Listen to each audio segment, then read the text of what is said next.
Howdy, friends. My name is Paul Sherlin from SaddleUpAgain.com, and I want to talk a little bit today about the horse-human relationship. I want to start by telling a couple of stories about buying a horse. Imagine that you're thinking about buying a horse, and you call or you talk to the prior owner to ask him about the horse. So I'm going to talk about two different prior owners. The first one was telling me that this horse was a great horse, basically.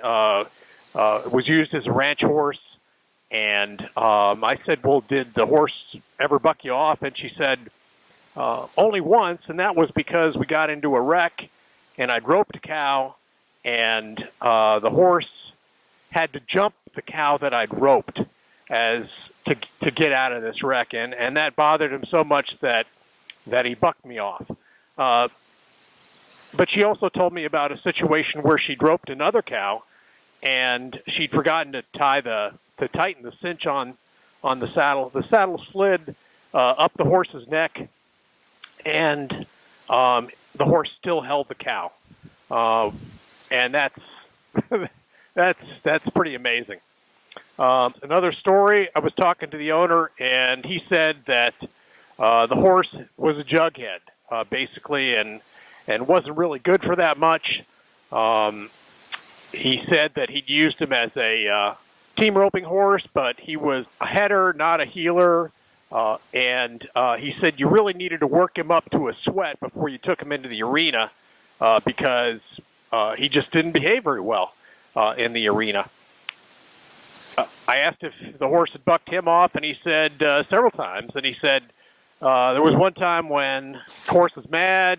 He was mad. He tightened up the cinch and got ready for a fight, and the horse still bucked him off. And I said, and then he said, well, of course, I'm no bronc rider. And I was thinking to myself, I'm no bronc rider either. So which horse would you buy? I think the first horse would be the one that most people would go for. The funny thing was that it was the same horse, and it was this horse. And those stories came after I'd purchased this horse, and it was after he'd bucked me off the first time, or actually the second time, and I called the folks I'd gotten his papers, called the folks who had owned him for most of his life. And those two people were husband and wife, so there was no difference in horse care. He was getting the same food when being ridden by both people. The difference was in the relationship. The difference was in the horse-human relationship. And obviously the wife, had a great relationship with this horse. This horse took care of her and filled in for her when the going got tough. This horse did not have a good relationship with the husband, and when the husband rode this horse, there was a fight. So I think that happens a lot of times. I think people might purchase a horse and things go either really well or things don't go well at all, and they blame the horse. And I think a lot of times it's more the human that's to blame. And I know that with this horse, after he bucked me off, and I've got to say that he's bucked me off 3 times. The first 2 times were probably all 3 were my fault, but our relationship deteriorated with every buck off. And for me, what I ended up doing was more and more groundwork, more and more drilling, and that made him more tense, and that hurt our relationship. He was tense anytime he was around me. You can see he's not tense now. And I took him to clinics with some really well-known clinicians. That didn't help because the clinics really aren't designed to fix the relationship. So the fix, or the turning point for him, was watching a video by Warwick Schiller about 10-year-old girl training, and I've got another blog post about that. But that got me thinking about the importance of connection, the connection that I'd had with horses when I was a kid that I obviously didn't have with him.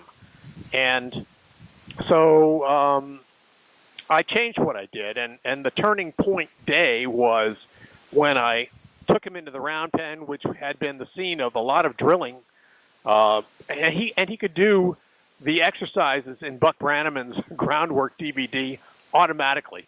We'd go into the round pen, he'd start doing the exercises.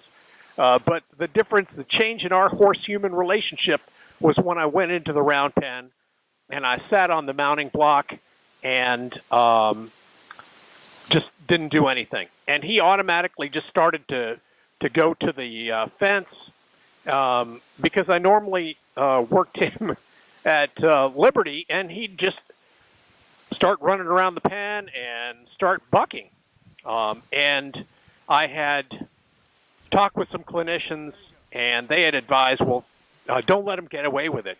Don't let him do it. So they had advised when he started bucking to stop him, turn him, get him in the other direction. That made him more tense. That was not working. So I just, on that day, I just sat on the mounting block and didn't do anything.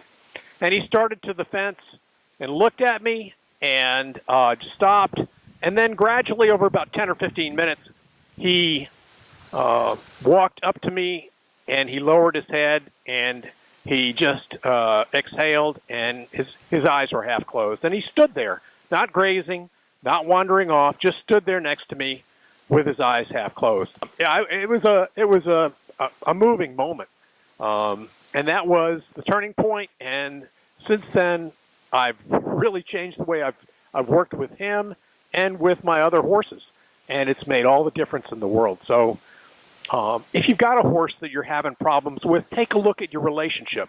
And it's not only the relationship you have while you're riding him, it's how you handle the horse when he's when you're working with him in the barn, when you're working with a horse at all. There's a saying on the barn door, on the feed room door at my barn, and it says, leave your stuff at the door. You've got frustrations, you've got anger, you've got worry, whatever it is you're dealing with away from the barn, leave it at the door, and you and your horse will be better for it.